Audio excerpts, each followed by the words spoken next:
Over 14,000 Waco gliders were constructed for use in World War II, and one of them is perfectly restored and has a home in Iron Mountain.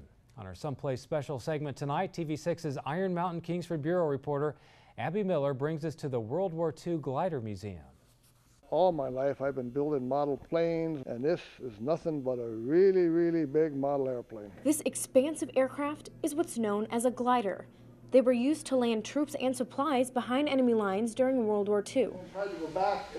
And it took over 5 years, but Clyde Unger and other volunteers restored this 1945 Waco glider to its original military glory. People ask me how I got involved in this glider, and I had been retired for about 6 months, and I figured it's about time to do something when a picture of this particular glider showed up on the back of a truck. And I looked at it and I decided, well, I know what I'm going to be doing for the next 6 or 7 years. The glider was an engineless and unarmed aircraft towed through the air by a C-47 plane.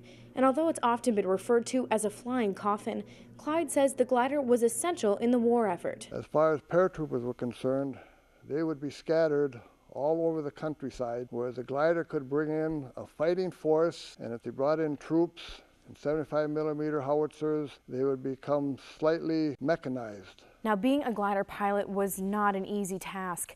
They've calculated that upon entering the combat zone, the pilot then had a life expectancy of 17 seconds. The glide ratio is 12 to 1, 12 feet forward, 1 foot down. So when they were released at around 600 feet in Europe, they had approximately 1.5 minutes to get it on the ground. And the Ford plant located in Kingsford played a vital role in glider manufacturing. They turned out the most gliders for the cheapest price. 4,190 gliders to be exact, more than any other manufacturer in the entire United States. Although Clyde says the gliders tend to be forgotten, he's glad to be a part of something that honors those who fought with them. Abby Miller, TV6 News, Iron Mountain.